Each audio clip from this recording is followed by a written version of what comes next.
नमस्कार दोस्तों, money profit में आपका फिर से स्वागत है। मैं आपके सामने फिर से एक और नया वीडियो लेकर हाजिर हो गया हूं। जैसा कि अभी आप देख सकते हैं, समय हो रहा है 3:16 और मार्केट बंद होने वाली है। तो अभी आप देख सकते हैं कि निफ्टी फिफ्टी चल रहा है 23,811 पर चल रहा है और केवल 61 अंकों की इसके अंदर बढ़त देखी जा सकती है। अब इस समय चाहे 55 अंकों की बढ़त हो चुकी है और यह 0.23% ही इस समय तेजी में चल रहा है। कल की इसकी मार्केट क्लोजिंग थी 23,750। आज देख रहे हैं कि ये किस पर जाकर कितने अंकों पर जाकर ये रुकता है। अब हम करते हैं शेयरों के बारे में बात, जो शेयर हम इस वीडियो में लेकर आ रहे हैं। तो चलिए अपने सबसे पहले शेयर की तरफ चलते हैं। सबसे पहले हम बात करने वाले हैं टाटा स्टील लिमिटेड की। तो जैसा कि आप देख सकते हैं कि टाटा स्टील जैसा कि इस समय चल रहा है, इसका प्राइस 138 पर और 1.57 अंकों की इसके अंदर गिरावट है, जो कि 1.12% की गिरावट है। अगर मैं मार्केट कैप की बात करूँ तो मार्केट कैप काफ़ी बड़ा है, 1 लाख करोड़ के पास की कंपनी के पार की कंपनी।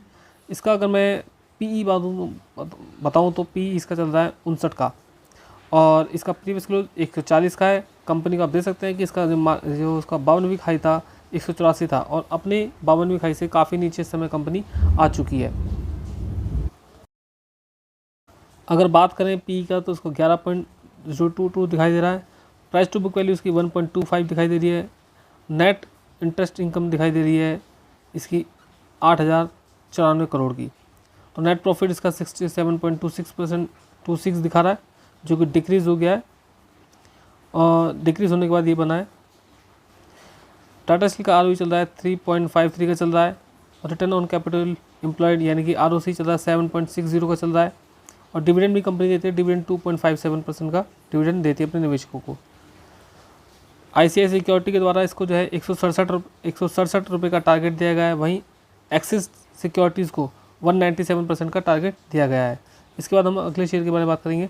अगले शेयर पर जाने से हम टाटा स्टील की शेयर होल्डिंग पैटर्न को देख लेते हैं। जैसे कि आप देख सकते हैं एफआईआई के पास बड़ी होल्डिंग है, 19.68% है। नॉन इंस्टीट्यूशन के पास 22.96% की होल्डिंग है, जबकि अदर डीआई के पास 2.97% की होल्डिंग है। प्रमोटर भी इसमें काफ़ी अच्छी मात्रा में 33.19% शामिल है। म्यूचुअल फंड के पास 10.32% की होल्डिंग है। इंश्योरेंस कंपनीज भी इसके अंदर शामिल है और इंश्योरेंस कंपनी में 10.88% की होल्डिंग इनके पास रखी है।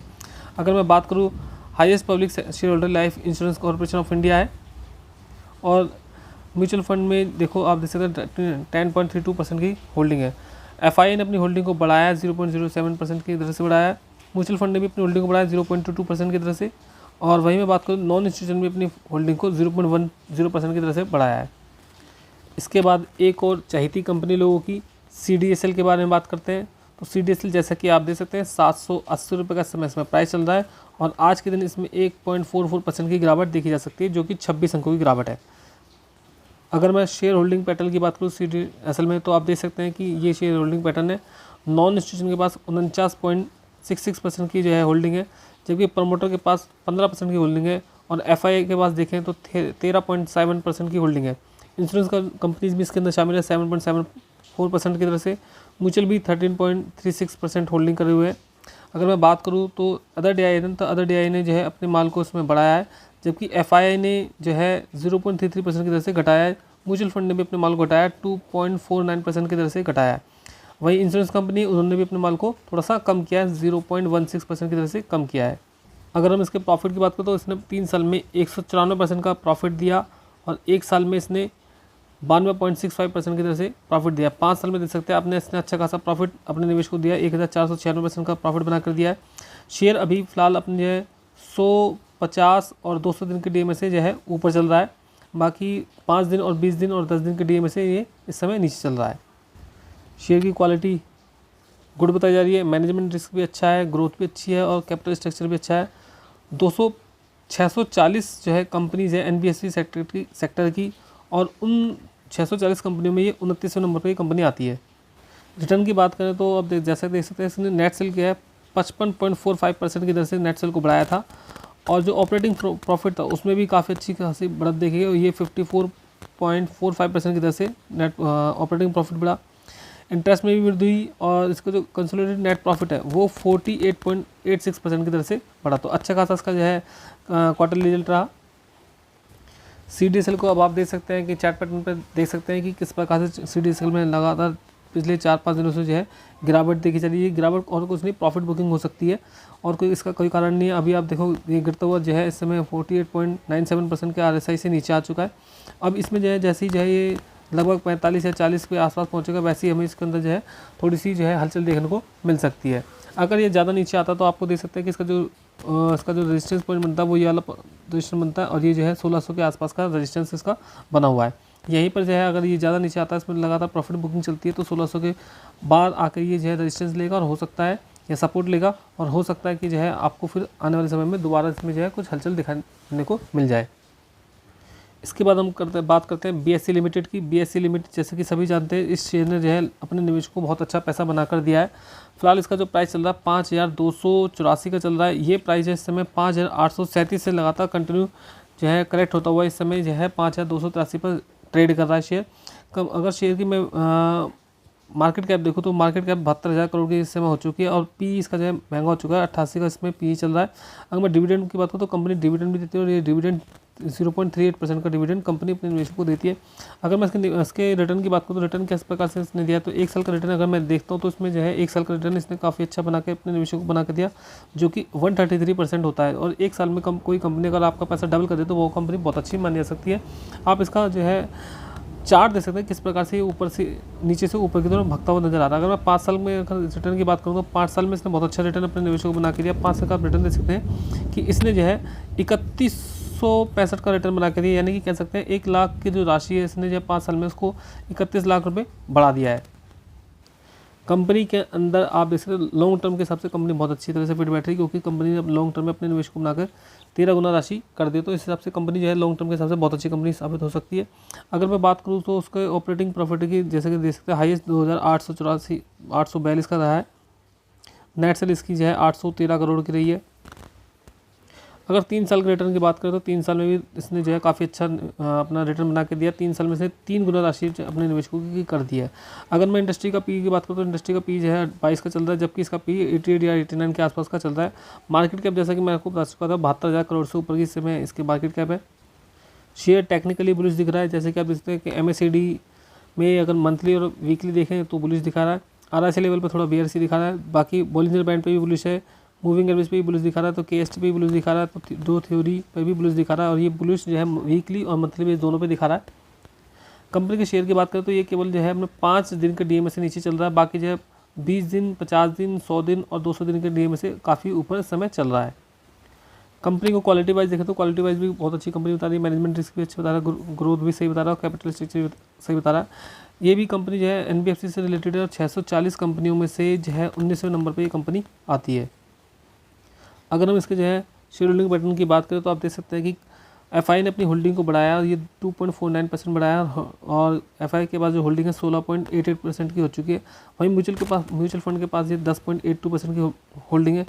म्यूचुअल फंड ने अपनी होल्डिंग को थोड़ा सा कम किया, 0.55% की दर से घटाया, जबकि इंश्योरेंस कंपनीज के पास भी अच्छी खासी होल्डिंग बनी है 3.14 और उन्होंने अपनी होल्डिंग को बढ़ाया 1.08% की दर से।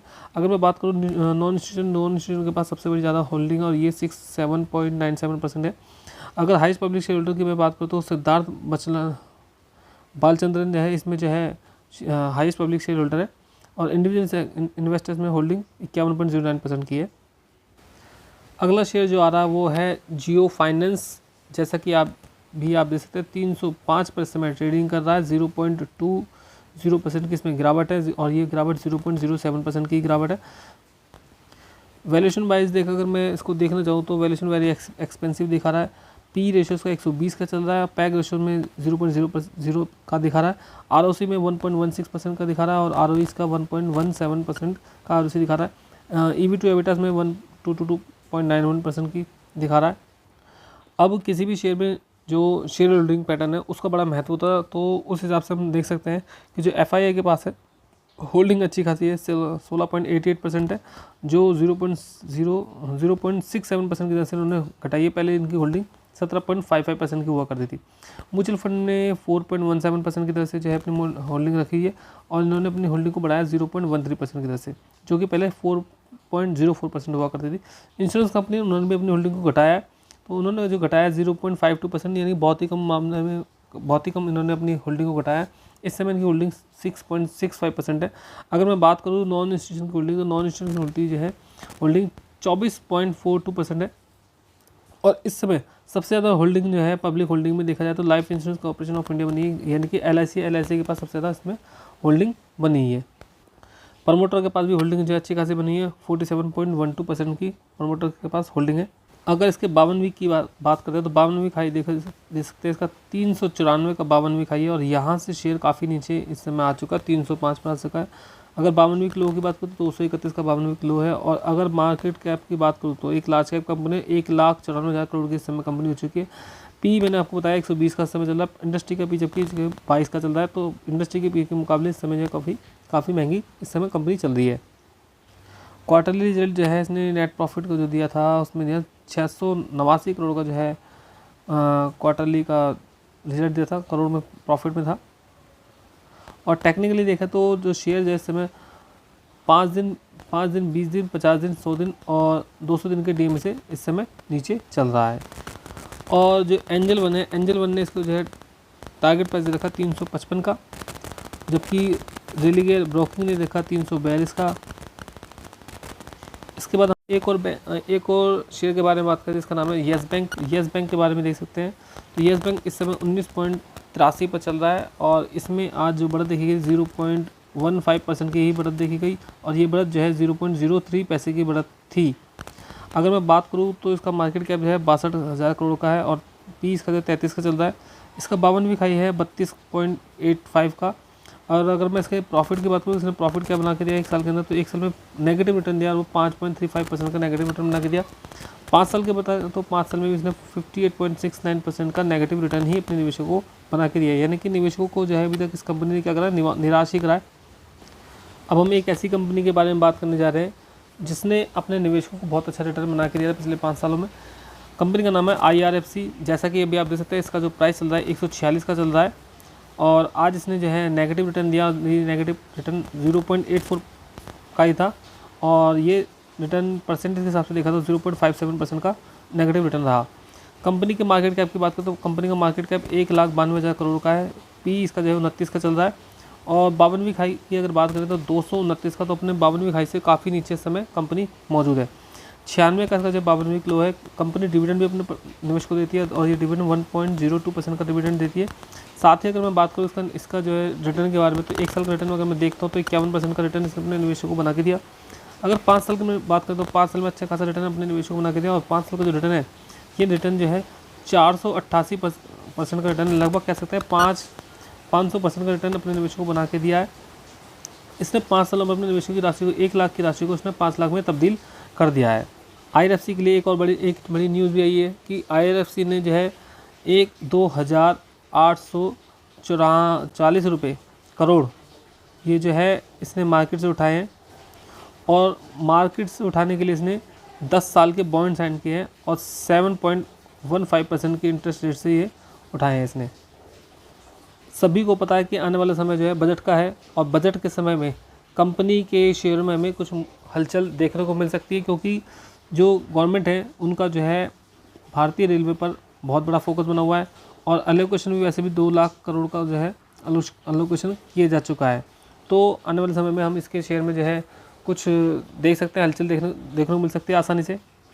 तो IRFC पे और रेलवे स्टॉक्स पर जो है होल्ड करने की सलाह दी गई है, कंटिन्यू की इसको होल्ड करके किया जाए। इन शेयरों को जो रेलवे के शेयर है उनको जो है होल्ड किया जाए जब तक जो है आपका बजट नहीं पेश होता था, तब तक इनको होल्ड किया जाए।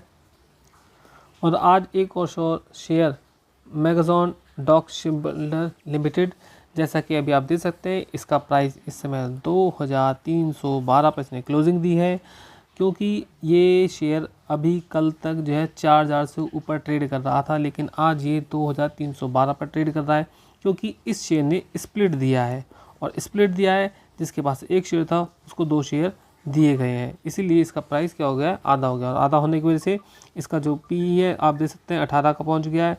52वीं खाई है 2,930 पे बता दिया गया है और इसका जो मार्केट कैप है 46,000 46,000 करोड़ की इस समय कंपनी हो चुकी है। अगर मैं इसके प्रॉफिट की बात करूँ तो प्रॉफिट ने कंपनी ने अपने निवेशकों को बहुत अच्छा प्रॉफिट बना के दिया। अब तक 1276% का निवेशकों को रिटर्न बना के दिया, यानी कि 1 लाख जिसने लगाए थे 5 सालों में 12 लाख उस राशि को उसने बनाकर रख दिया है।